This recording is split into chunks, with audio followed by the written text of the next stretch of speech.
이 아침에 오신 모든 분들에게 이 말씀의 축복이 함께 하시기를 주님의 이름으로 축원합니다. 이제 우리가 시편 150편 가운데 90편을 우리가 오늘 나눕니다. 그런데 여러분 90편을 보시면 이해가 제4권 이렇게 아마 성경에 기록이 되어 있을 것입니다. 시편 150편은 총 5권으로 구성이 되어져 있는데 이 90편은 5권 가운데 제4권에 시작되는 성경입니다. 이 시편은 여러분이 읽어보시면 모세의 오경과 같은 구조로 그렇게 구성이 되어 있는 것을 알 수가 있습니다. 제1권은 1편부터 41편까지인데 바로 창세기와 비견되는 창조주 하나님과 인간에 대해서 기록을 하고 있습니다. 이거는 42편부터 72편까지인데 출애굽기에 해당되는 구원의 은총을 노래하고 있습니다. 제3권은 73편에서 89편까지 내입기에 바로 해당되는데 예배와 성소에 대해서 바로 찬양하고 있습니다.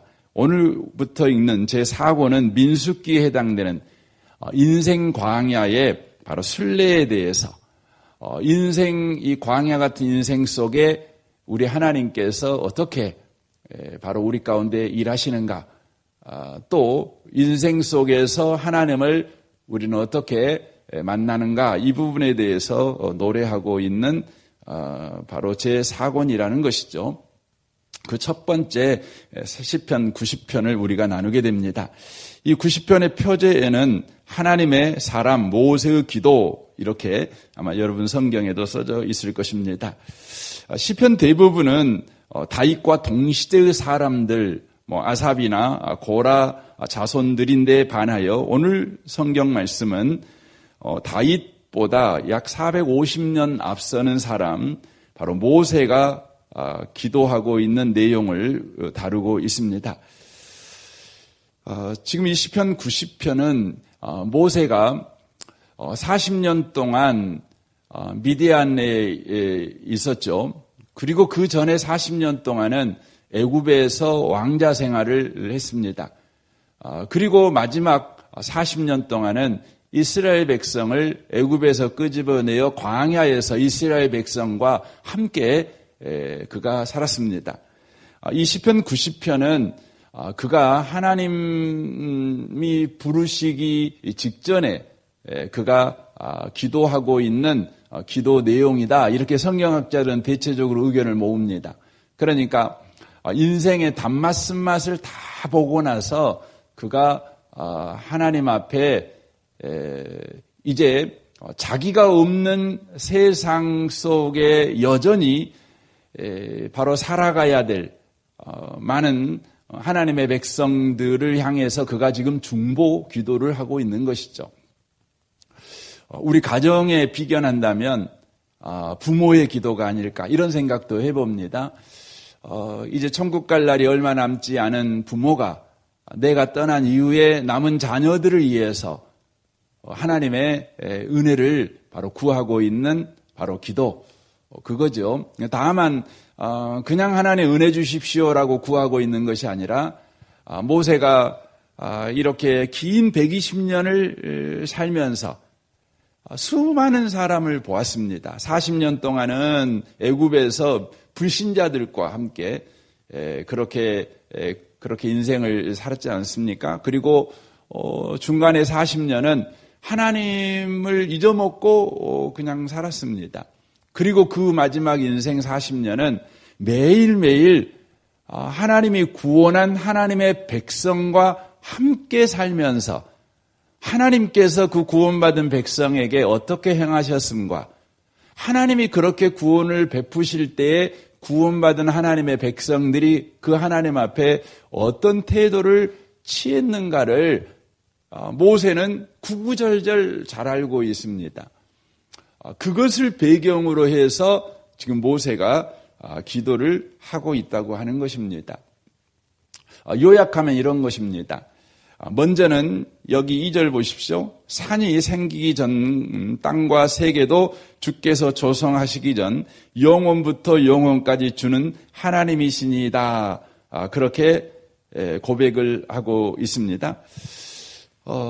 그러니까 하나님은 어떤 분이신가? 그러면 하나님은 인간이 있기 전부터 계신 창조주 하나님이요, 영원하신 하나님이요, 하나님이 창조한 모든 피조 세계를 주관하시는 하나님이요, 인생과 역사를 임의로 주관하시는 바로 영원하신 하나님, 주인 되신 하나님이시다. 이렇게 고백합니다. 그 하나님의 반해 인간은 어떤 존재입니까? 3절부터 보십시오. 주께서 사람을 티끌로 돌아가게 하시고 말씀하시기를 너희 인생들은 돌아가라 하셨사오니 주의 목전에는 천년이 지나간 어제 같으며 밤의 한 순간 같을 뿐이니이다. 주께서 그들을 홍수처럼 쓸어가시나이다. 그들은 잠깐 자는 것 같으며 아침에 돋는 풀 같으니이다. 푸른 아침에 꽃이 피고 자라다가 저녁에는 시들어 마르나이다. 이렇게 말씀합니다. 그러니까 인간은 하나님에 비하면, 영원하신 하나님에 비하면 인간은 아침 나절에 피는 풀의 꽃과 같다는 것이죠. 하나님께서 너 이제 그만 살아 그러면 아무 저항도 못하고 즉시 죽는 거지요. 인간은 호언장담하고 살지만 사실 내일을 장담할 수 없죠. 내일을 보장할 수 없죠. 내 실력이, 내 결심이, 내 결단이 내일을 장담할 수가 없습니다. 저는 어렸을 때 이런 허망한 생각을 한 적이 있습니다. 이렇게 해가 이렇게 지고 있을 때 내가 두 눈을 부릅뜨고 지켜보고 있으면 해가 안 질 거라는 생각을 한 적이 있습니다. 아마 여러분도 그런 생각을 해본 적이 있을란가 모릅니다. 얼마나 미련한 생각입니까? 여러분, 인간이 그렇습니다. 인간은 결심하고 결단하고 그리고 그것을 실천할 수 있는 능력과 실력을 갖고 있다고 하더라도 인간은 자기 인생을 보장할 수가 없습니다. 5분 후를 여러분 장담할 수 없습니다. 그래서 인간은 늘 불안합니다. 미지에 대한 걱정과 근심을 가지고 살아갈 수밖에 없는 바로 존재라고 하는 것이죠. 모세가 인생을 살아보니까 인생이라는 존재가 하나님 앞에서 너무너무나 아무것도 아니라는 것입니다. 그에 반하여 하나님은 너무나 크신 하나님이라는 것입니다. 그런데 그 하나님께서 인생 가운데 무슨 일을 하셨냐면 구원을 베푸셨습니다. 7절을 보십시오. 우리는 주의 노에 소멸내며 주의 노하심에 놀라나이다. 주께서 우리의 죄악을 주 앞에 놓으시며 우리의 은밀한 죄를 주의 얼굴빛 가운데 두셨사오니 우리의 모든 날이 주의 분노 중에 지나가며 우리의 평생이 순식간에 다하나이다. 이렇게 말합니다. 이게 지금 무슨 의미의 말입니까? 인간은 이렇게 연약하고 아무것도 아닌 존재예요. 그냥 후 불면 날아가는 먼지에 불과하는 것이죠. 하나님에게 도움이 되는 게 아닙니다. 우리가 살았다고 해서, 우리가 기도한다고 그래서, 우리가 예배한다고 그래서, 우리가 교회 앞에 헌금을 몇 억씩 한다고 해서, 우리가 몸을 불살라서 누군가를 위해 헌신한다고 해서, 가만히 생각해 보면 하나님 입장에서는 도움되는 게 하나도 없습니다. 나는 있으나 없으나 하나님 입장에서 보면 도움이 안 돼요. 없다 그래서 손해도 안 돼요. 그런 존재인데 우리 하나님께서 우리 가운데 구원을 베푸셨습니다. 하나님이 그런 인간을 자녀로 삼으셨습니다. 그래서 우리가 죄를 짓잖아요.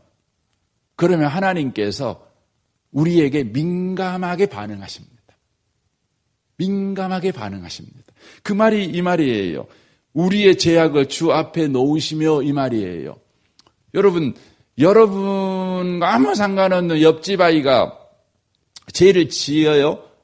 학교에서 맨날 빵점 맞아오고 학교에서 그냥 문제를 일으켜요. 아이들 두드려 패고 선생님 말씀도 안 듣고 지 맘대로 하고 다녀요. 여러분, 그러면 여러분 그것 때문에 여러분 마음이 아프세요? 안 아픕니다.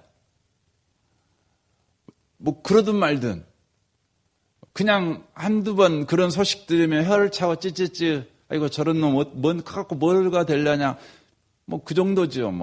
그거 끝나는 겁니다. 근데요, 자식은 안 그럽니다. 여러분, 자식이 그런 일을 저지르면 어떻게 합니까? 가슴이 미어지는 거죠. 미어지는 겁니다. 그것 때문에 밤잠을 못 자는 것입니다. 그것 때문에 새벽같이 일어나서 주하고 하나님 앞에 우리 기도하는 거 아니겠습니까? 지금 하나님이요, 아무것도 아닌 인간을, 있으나 마나한 인간을, 그 인간이 죄를 지었다고 하나님께서 인간의 죄를 하나님 앞에 놓습니다. 그리고 그 은밀한 죄를 우리가 지은 것도 하나님이 다 아시고 그것 때문에 슬퍼하셔요. 그것 때문에 근심하셔요. 그것 때문에 걱정하셔요. 염려하셔요. 왜 그런다고요? 하나님이 우리를 주의 백성 삼으신 겁니다. 주의 자녀 삼으신 것입니다. 그런데 그렇게 하나님이 자녀 삼았는데 인간이 하는 짓거리를 보면 인간은 계속해서 하나님을 반역합니다. 그래서 10절 보십시오. 우리의 연수가 70이요 강건하면 80이라도 주의 연수의 자랑은 수고와 슬픔뿐이요 신속히 가니 우리가 날아가나이다. 누가 주의 노여움의 능력을 알며 누가 주의 진노의 두려움을 알리리까? 라고 말합니다. 아무것도 아닌 존재죠. 70이요 80이요 이것은 영원하신 하나님에 비하면 한 여름날에 낮잠도 안 되는 거 아니겠습니까? 그러지 않겠습니까? 그런 존재인데도 맨날 하나님 앞에 반역하고 살아요. 그러니까 인생 자체가 수고와 슬픔뿐이에요. 하나님께서 하나님의 백성 삼아 주셨는데 그걸 모르고 그렇게 사는 겁니다. 그래서 모세가 그렇게 기도하는 겁니다. 12절 보십시오. 우리에게 주의 날 계수함을 가르치사 지혜로운 마음을 얻게 하소서. 우리에게 주의 날 계수함을 가르치사 지혜로운 마음을 얻게 하소서. 이 말은 우리가 이렇게 짧은 인생 사니까 정신 차려 살게 해주십시오.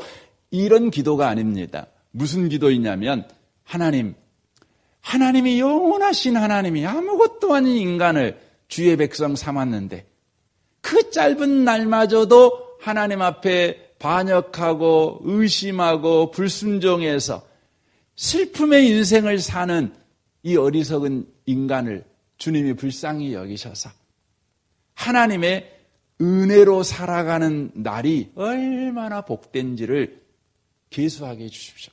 그리고 지혜로운 마음을 얻게 하십시오. 지혜는 언제나 하나님과 관계에 있습니다. 지혜는 영리한 게 아닙니다. 지혜는 어떤 통찰력과 분별력이 아닙니다. 지혜는 여호와를 경외하는 겁니다. 하나님이 내 인생을 붙잡고 있구나. 하나님이 내 인생을 지금 구원하셨구나. 그리고 함께 하시고 있구나. 하나님이 참아주고 계시구나. 기다리고 계시는구나. 내가 아침부터 밤늦게까지 부지런히 일하니 내 살 날을 하루 느렸구나. 그게 아니라 하나님이 진노 중에서도 긍휼을 베푸시니 내가 또 살았구나. 이게 인생을 계수하는 겁니다. 이게 인생의 계수. 이 지혜를 주십시오, 하나님. 주십시오. 지금 모세가 지금 기도하고 있는 겁니다. 이 기도는요, 이 내용적으로 보면 굉장히 놀라운 기도인데 이런 기도 똑같습니다. 하나님, 인간이 무엇이기에 이렇게 은혜를 베푸십니까? 인간이 무엇이기에 이렇게 은혜를 베푸십니까? 하찮은 인간을 구원해 놨더니 구원받은 그 인간이 하나님의 은혜 안에 사는 인간이 그렇게 헛짓거리만 하고 살고 그렇게 지 맘대로 살고 제멋대로 살고 지 잘나서 지가 그렇게 성공한 줄 알고 또 지가 운동 열심히 하니까 오늘 또 건강하게 살고 본인이 80 살고 90 살고 그렇게 말도 안 되는 생각하고 삶에도 불구하고 주님께서 인자와 긍휼을 거두지 아니하시니 하나님 인간이 대체 무엇이기에 그토록 사랑하십니까? 그 하나님의 사랑을 우리로 알게 해 주십시오. 내가 떠난 이후에 내 자식들이 그것을 알게 해 주십시오.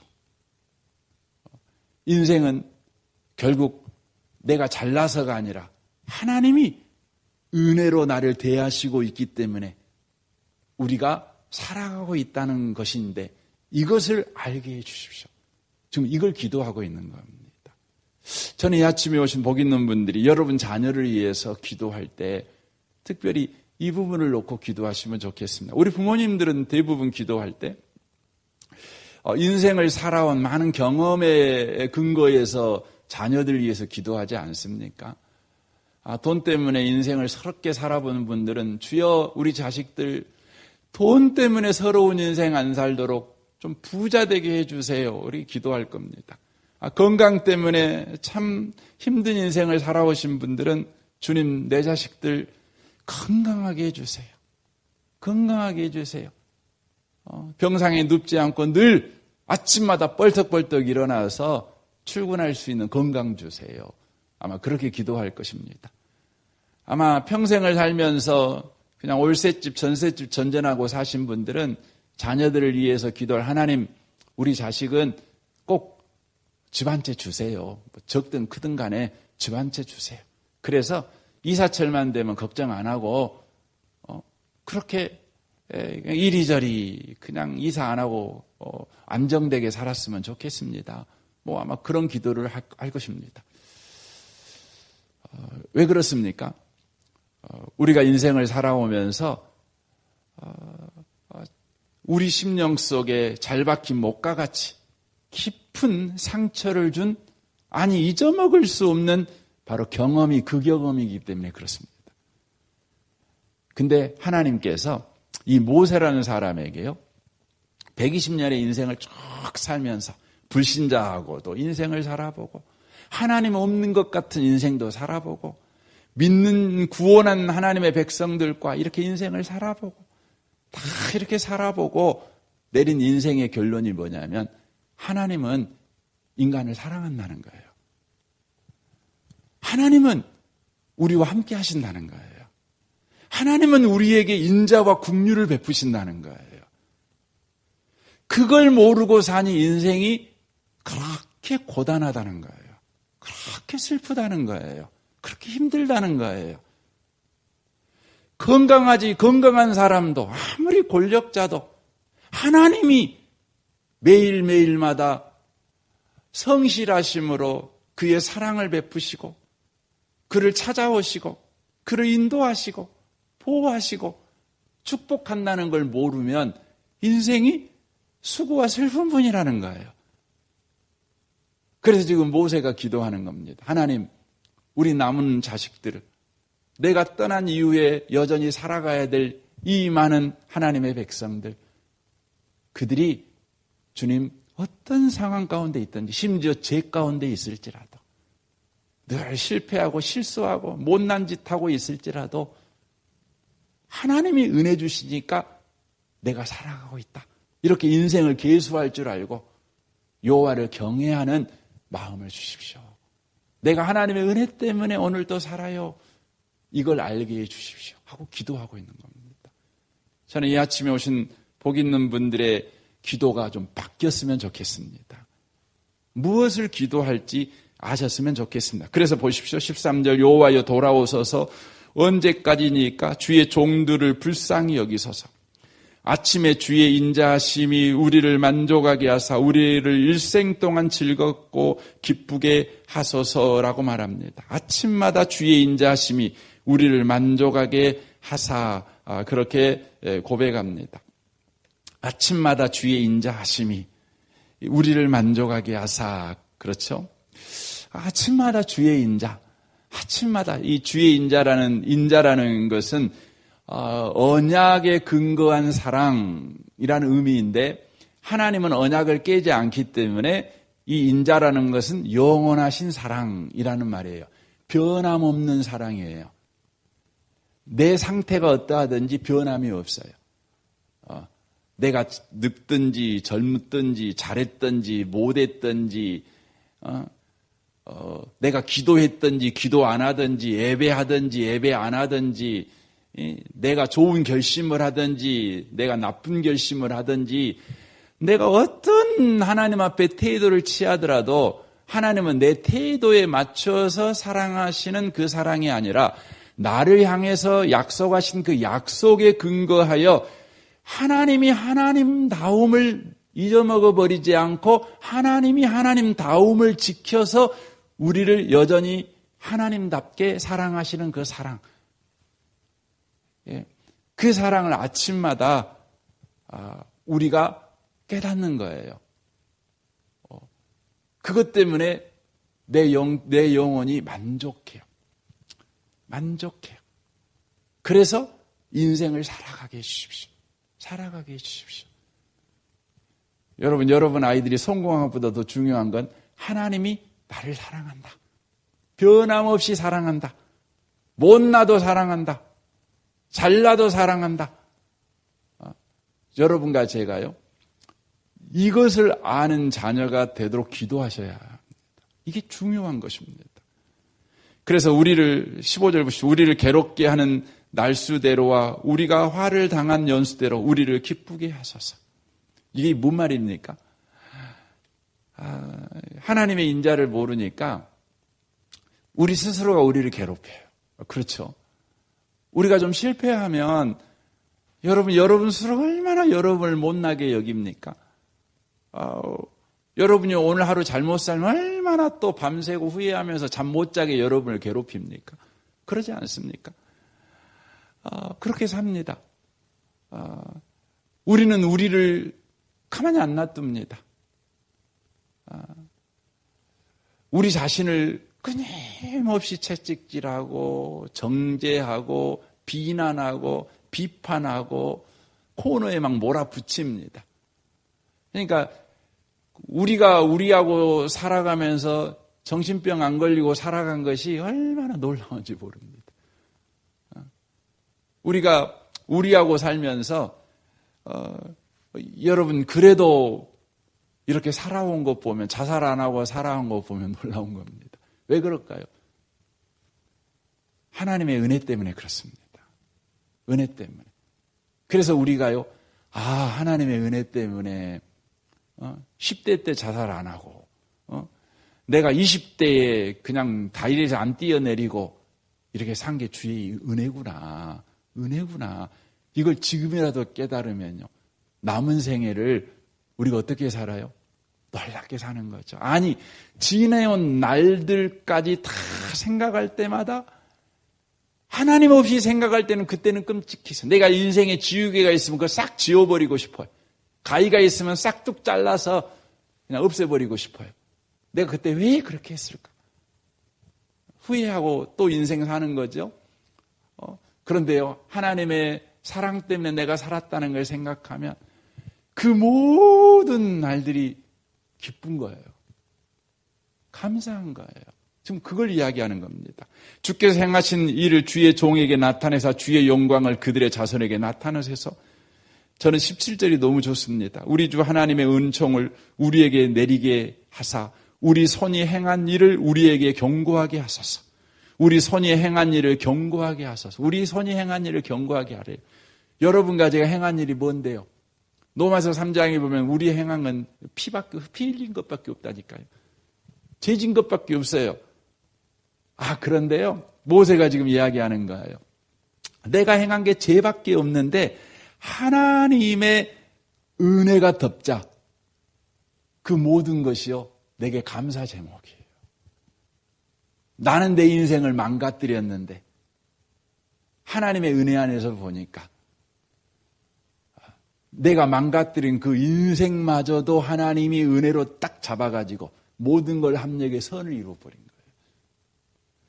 거예요. 이거 생각하니까 너무 감동이 되는 거예요. 너무 감동이 되는, 감사가 되는 거예요. 지금 이 이야기를 시편 90편에서 하는 겁니다. 그러니까 이 시편 90편은 인생이 참 허망하다, 허무하다 이걸 노래하고 있는 것이 아니라 이 허무하고 허망한 인생 속에 하나님을 담은 거예요. 질그릇 속에다 보물을 담은 거예요. 아무것도 아닌 존재 속에 보물을 담은 거예요. 육신적으로 나를 보면 나는 질그릇이에요. 못났어요. 그런데요, 영적 눈을 떠서 보니까 보물이 있는 거예요. 너무 감사한 거예요. 지금 이걸 말하는 겁니다. 그래서 지금 모세가 이스라엘 백성들이 이걸 알게 해 주십시오. 못난 인생에 보물이신 주님이 들어와 산다는 것입니다. 그래서 1절이 나오는 겁니다. 주여 주는 대대로 우리의 거처가 되셨나이다. 이 거처라는 말은 들짐승들이 피하여 숨는 곳을 의미하는 곳이거든요. 들짐승들이 피하여 숨는 곳입니다. 이게 거처입니다. 그런데 이것은 모세 입장, 인간적인 입장에서 보면 하나님이 우리의 거처, 피할 장소예요. 그렇습니다. 과연 그렇습니다. 그렇지만 신약적인 관점에서 보면 뭐냐면 하나님이 우리를 당신의 거처로 삼으신 거예요. 이게 놀라운 겁니다. 그러니까 구약적인 관점이 이런 거예요. 영원하신 하나님께 우리가 들어간 거예요. 근데 신약적인 관점에서는 하찮고 지푸라기 같은 인생 속에 하나님이 들어와 산 거예요. 이것이 요한복음 15장에 나온 거예요. 나오죠. 포도나무와의 비유를 통해 내가 네 안에, 네가 내 안에. 바로 하나님과 우리의 관계가 이렇다는 거예요. 이걸 깨달아야 된다는 겁니다. 이걸 알아야 된다는 거예요. 지금 모세의 기도의 핵심이 거기에 있습니다. 이 아침에 오신 복 있는 분들이 이 이대하고 이 놀라운 인생, 하나님 안에 있는 인생을 깨닫는 지혜를 얻으셔서 여러분의 인생을 그렇게 볼 뿐만 아니라 여러분의 후손들을 위해서도 그렇게 기도하는 그런 복이 저와 여러분에게 충만하시기를 주님의 이름으로 축원합니다. 아멘. 우리 같이 기도하겠습니다. 오늘 말씀을 우리 생각하면서 이 아침에 기도하시면 좋겠습니다. 오늘 수요일입니다. 우리 수요 예배를 위해서 여러분 기도하시면 좋겠습니다. 우리 성도들을 위해서, 가정과 직장을 위해서, 특별히 오늘 이 아침에 우리 말씀 나눈 것 같이 우리 자녀들을 위해서, 모든 가족을 위해서 특별히 기도하시면 좋겠습니다. 우리 교회 청소년들을 위해서, 우리 중고등학생들 위해서 기도하시되 섬기는 우리 김영택 전사님의 성령 충만을 위해서 여러분 기도해 주시면 좋겠습니다. 이 나라와 이 민족과 북한과 열방과 선교사님과 모든 교회들을 위해서 여러분 기도해 주시면 좋겠습니다. 우리 좋으신 주님께 이 아침에 통성으로 구하겠습니다. 기도하겠습니다. 오 살아계신 하나님 아버지,